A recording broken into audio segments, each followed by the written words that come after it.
Ce soir, nous avons eu une conférence débat extrêmement intéressante sur la localisation de l'aide. Un terme qui n'est pas très connu. Cela signifie en fait comment rendre les acteurs locaux, les acteurs nationaux, davantage acteurs du développement en Haïti.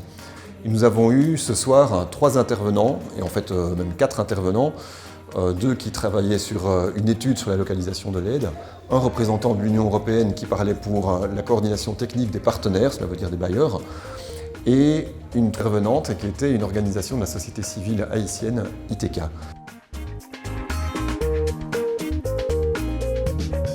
La localisation de la réponse humanitaire, c'est un processus de reconnaissance, de respect, de renforcement du leadership des autorités locales et des capacités de la société civile dans l'action humanitaire afin de répondre aux besoins des populations affectées et de préparer les acteurs locaux aux futures réponses humanitaires.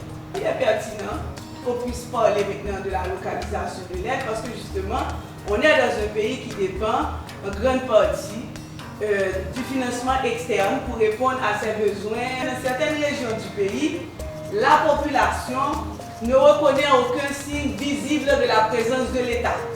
Donc, que ce soit les OSC, les ONG internationales ou nationales, ces ONG-là sont beaucoup plus présentes dans le quotidien de ces populations-là que l'État. C'est important que ce soit l'État qui soit le premier protagoniste du développement du pays.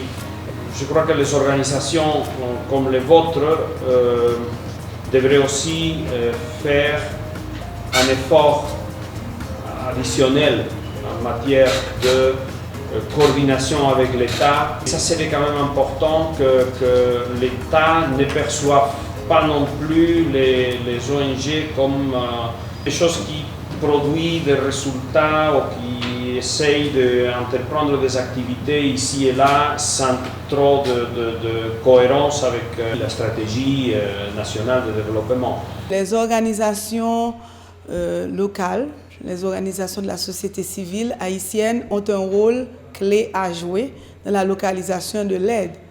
D'ailleurs, elles sont au centre de ce processus. Les organisations locales doivent faire un effort véritable d'institutionnalisation, de renforcement. Il y a un effort aussi à faire de recherche sur les agendas internationaux, les agendas globaux.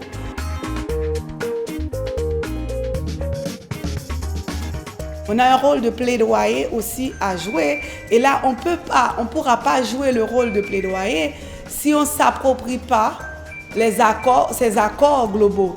On ne peut pas jouer ce rôle si on ne les comprend pas, si on ne les contextualise pas, si on n'essaie pas de comprendre, si on n'essaie pas de voir le lien qui est avec les politiques haïtiennes. On a un rôle de plaidoyer aussi par rapport à l'État pour revendiquer de véritables politiques publiques et de contribuer à ces politiques-là. Une conférence pour moi c'est un pas, comme je l'ai dit, c'est ouvrir le débat. Et le débat, ce n'est pas un débat nouveau, c'est un débat qu'il faut continuer à approfondir. J'ai dit que l'espérance, c'est effectivement le fait d'avoir cet espace. Ce qui est intéressant également, c'est quand même qu'il y a eu différents acteurs. On a des représentants des bailleurs, on a les représentants des organisations locales, on a des représentants des organisations internationales.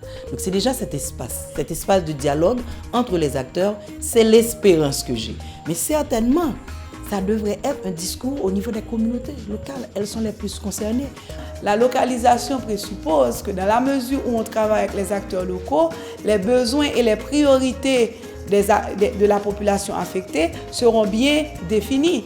La localisation présuppose aussi que les populations affectées puissent participer dans la définition des programmes, les populations affectées puissent être au centre de ces programmes. Donc c'est sûr qu'il y a vraiment un besoin et c'est pour ça que ce n'est pas une discussion qui doit rester là, c'est à la faveur du Clio, vraiment c'est mis sur le tapis, mais c'est extrêmement important que les organisations puissent s'approprier elles-mêmes de ce qui est dit. Tout l'enjeu est évidemment de faire atterrir ces questions-là en Haïti, dans les 10 départements. Donc ce que nous avons fait ici, c'est une contribution à ces réflexions et qui maintenant doivent être prises par les ONG et membres du Clio, par les partenaires techniques et financiers, nous l'espérons. Et ces prochains mois, nous allons poursuivre ces réflexions pour atterrir réellement.